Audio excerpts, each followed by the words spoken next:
Hello everyone. Okay, so for today we will be discussing about over-the-counter products for oral mucosal lesion. Over-the-counter or OTC drugs are medicines sold directly to a consumer without a prescription from a healthcare professional. These drugs are also known as non-prescription drugs, as they can be purchased by the consumer without a valid prescription from the doctor. They are safe and effective when the patient or the consumer follow the directions on the label and as directed by the healthcare professional. In the past decade, there has been a significant increase in the number of OTC products for oral health. The advantages of OTC products are it can be purchased easily without visiting a doctor or dentist, so it is inexpensive.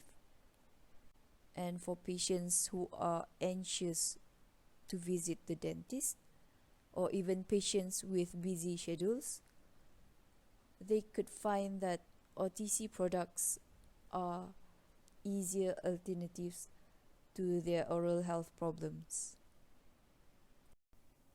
We will be discussing about topical, analgesic, and also mouthwash over-the-counter drugs. And by the end of this discussion, there will be a case study. Topical drugs are applied over the skin and mucosa, and they are available in cream, gel, and lotion forms. For topical drugs, the systemic side effects are very minimal, and adrenal axis suppression may rarely be seen.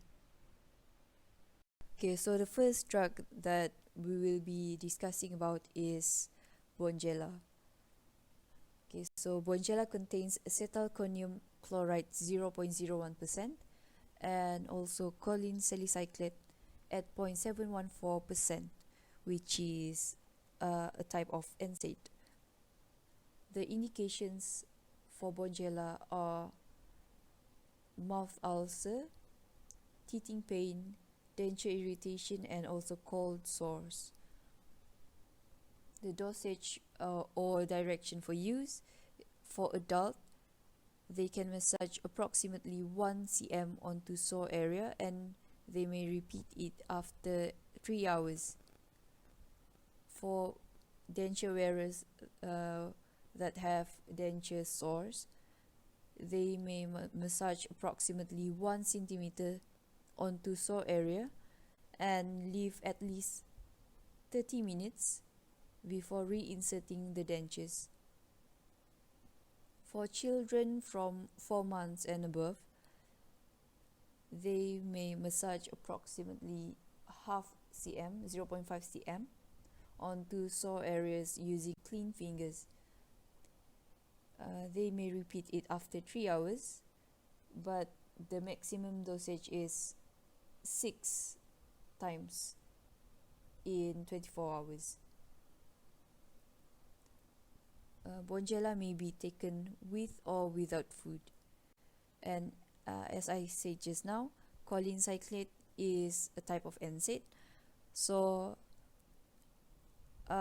patients that have active peptic ulcer or hemophilia is contraindicated. And for infants less than 4 months, we cannot give Bonjela. Next is Oragel.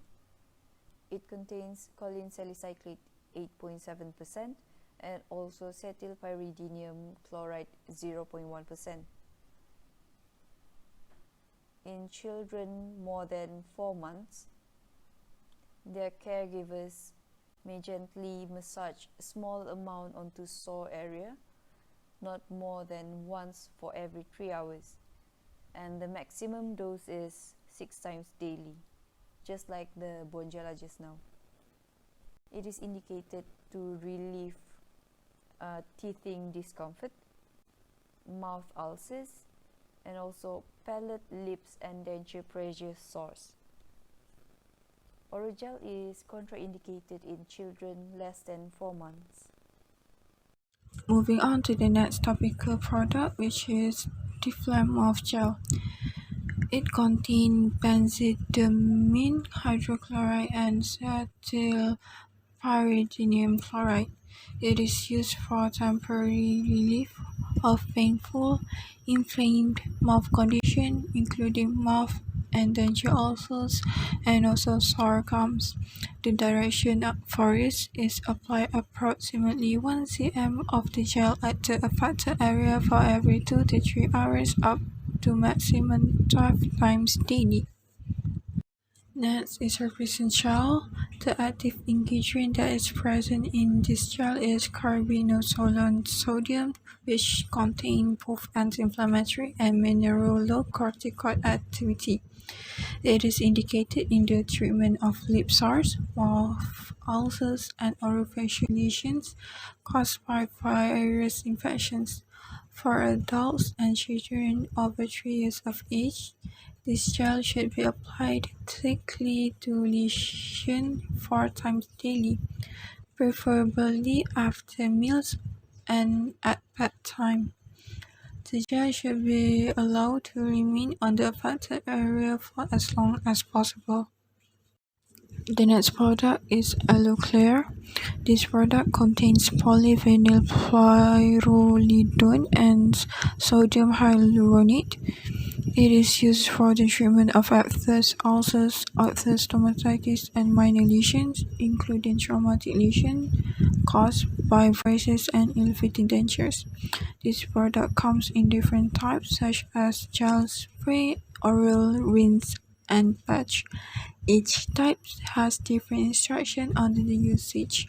For gel, 1 to 2 drops should be applied to the affected area 3 to 4 times per day. As for spray, it should be applied directly on the lesions inside mouth for 3 to 4 times daily. For Aloe Clear plus patch, it should be applied 3 to 4 times daily or as needed. Moving on to next product, we have Avo Liquid Gel. It is mainly used as temporary pain relief due to recurrent mouth ulcers or irritations such as caused by denture. The main 3 active ingredients are benzalkonium, act as antiseptic agent, also choline salicylate and lidocaine, act as the analgesic agent. The recommended use is to apply small amount of the gel around affected area and can be used up to 4 times a day as required. According to Malaysia regulators, the NPRA, it is classified as a P product, retail sale restricted to poison license holder only, means any company related to pharmaceuticals or the pharmacist itself. Should have been not retailed by normal convenience store. The additional things to be noted is, due to its P category, it has more contraindications which cannot be given to those who have active peptic ulcer, viral infections such as HSV and influenza in childhood. And for pregnancy, it is advised not to use this product because it has chances to prolong bleeding.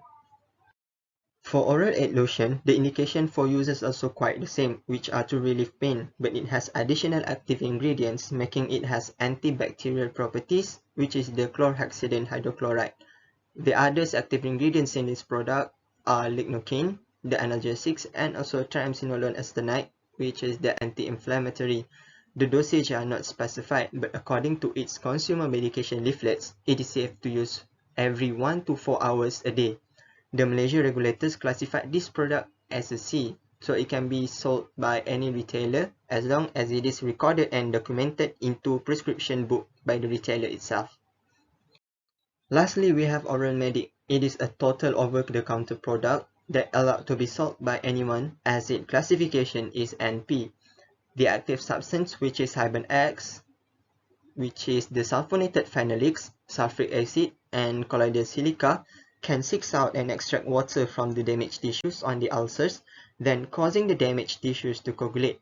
This coagulated tissues is the one that makes a white color seal over the ulcer to provide immediate pain relief. This product is packed as a single use only. For application direction, as usual, it is best to clean and dry the area to be applied. Then the gel can be applied using the cotton bud in a single wipe movement. After that, the most important thing is it must be rinsed after 3 to 5 seconds. The contraindication is for those who have hypersensitivity to sulfur. The safety and effectiveness in pregnant women and children under the age of 12 has not been established yet for this product. Next, we have analgesics. Analgesics are medicines that are used to relieve pain. It is available in form of tablet, capsules, caplets, suspension, and etc. The first analgesics that we have over the counter is Parasail. It contains paracetamol or acetaminophen. It is indicated to relieve fever and discomfort associated with common cold or flu. It is also used to relieve mild to moderate pain, for example, teething pain and toothache. It is available in 500 mg tablet, 650 mg tablet, 120 mg suspension, and also 250 mg oral suspension. So there are few precautions and contraindications. For 650 mg tablet should not be given to patient who has known hypersensitivity to paracetamol, while patients who are currently taking 500 mg tablet and oral suspensions, they are advisable to not take any other paracetamol containing medicines at the same time, while paracetamol should be given with care to patients with impaired kidney or liver function, and paracetamol should also be given with care to patients that are taking other drugs that could affect the liver. Next, we have Neurophen. Neurophen contains NSAIDs, which are ibuprofen lysine. It is indicated to relieve pain, for example, headache, migraine, dental pain, and also period pain. It is also used to relieve fever that is associated with cold and also flu. It is contraindicated in patient who has hypersensitivity to ibuprofen, aspirin, and also other NSAIDs, and it is also contraindicated in patient who has active or history of peptic ulcerations. It is available in 342 mg caplets and also 684 mg caplets, where for 342 mg caplets, the maximum dose is 6 caplets per 24 hours, while for 684 mg caplets, the maximum dose is 3 caplets per 24 hours. The administration should be taken with food. And as for the special precautions, discontinue the use at first appearance of skin rash, mucosal lesion, or any hypersensitivity. Last, we have Axel Ibuprofen pediatric syrup. The content is ibuprofen. It is indicated to relieve fever that is associated with cold and flu, and to relieve pain, for example, teething, toothache, and also headache. And it is also used to reduce inflammation of the muscles and also joints. It is contraindicated in patient who has hypersensitivity to other NSAIDs or aspirin, and also in patient who has peptic ulcer. So for the recommended maximum dosage for fever is 40 mg per kilogram daily, while for pain, the maximum dose recommended for patient that is lighter than 30 kg is 20 to 25 milliliter daily. The administration should be taken with food, which means the patient should take the syrup immediately after meals. Next product is mouthwash. The mouthwashes used in oral mucosal lesion are usually used in the treatment of gingivitis and periodontitis. This helps to reduce plaque-related bacteria proliferation, symptomatic treatment of ulceration, treatment of candida infection, and prevention of pain resulting from oral inflammation. One of the common over-the-counter mouthwash product is Oradex. It contains chlorhexidine digluconate. This product is used when patients have gingivitis, swollen gum, bleeding gums, mouth ulcer, sore throat, oral thrush, post-oral surgical, and periodontal procedure. So the solution is moved gently in the mouth for 30 seconds before expelling the liquid. Repeat every 2 to 3 hours if necessary. Adverse reaction for Oradex is staining of tongue and teeth, also taste disturbances. Next is Bactidol. It contains hexatidine. So when using Bactidol, rinse mouth or gargle with it at least 15 ml for 45 seconds 2 times a day. Do not dilute. Do not rinse mouth with water after using this mouthwash.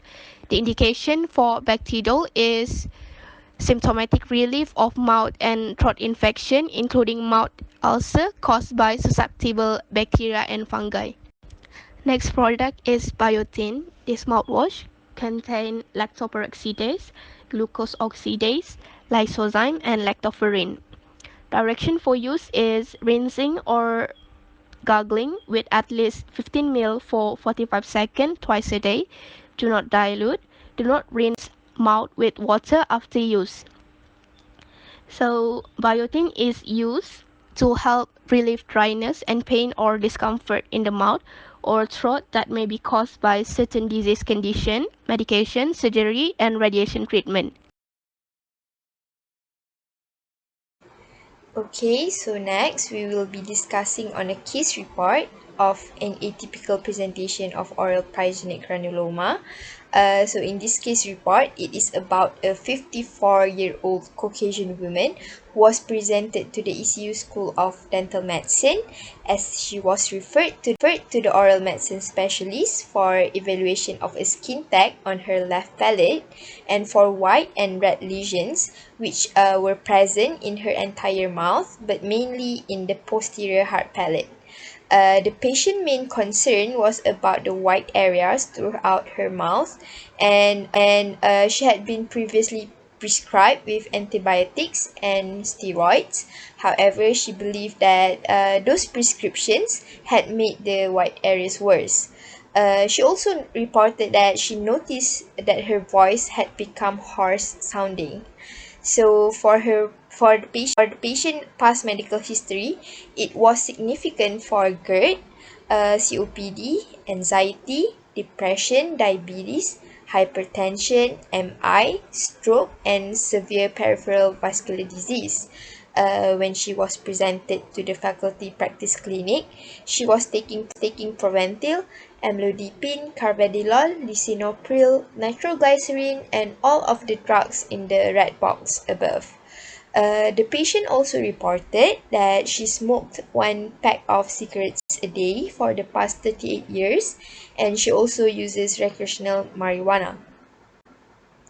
Upon examination, the patient was edentulous and she wore both maxillary and mandibular dentures. In addition, she also had severe dry mouth with lack of pulling saliva in the anterior floor of the mouth. The white lesions were diagnosed as candidiasis, and her initial diagnosis was dry mouth and oral candidiasis secondary to the dry mouth. For the lesion, as we can see in the figure 1 below, it was thin, smooth, and pedunculated. The patient's treatment recommendations were over-the-counter dry mouth products and clotrimazole troches to treat the candidiasis. She was also told to contact her physician regarding stopping the antibiotic, and she was also scheduled for biopsy of the skin tag. The patient returned for a follow-up appointment 21 days after her initial appointment. She reported significant improvement in oral dryness and in the white lesions. The examination also revealed that there was improvement in lubrication in her mouth, and the candidiasis had improved significantly as well, but was still present. She was recommended to take an additional course of the antifungal medication. The pathology report obtained from the biopsy revealed that the lesion was pyogenic granuloma, in which combination of poor oral hygiene and trauma causes 1/3 of these lesions. So this case emphasized the importance of biopsy and histopathological examination in the diagnosis of oral lesions. It also demonstrates the significance of managing oral dryness, as lack of lubrication in the mouth can contribute to poor oral hygiene and also cause trauma from the denture. So in case of this patient, the reduced salivary flow is most likely due to her medications. As we all know, some medications such as the high blood pressure medications, diuretics, antidepressants, and steroids can cause decreased saliva production. So sometimes the dry mouth goes away, but usually it continues as long as the medication is being used. However, this can be managed with the OTC dry mouth products. These are our references. Thank you.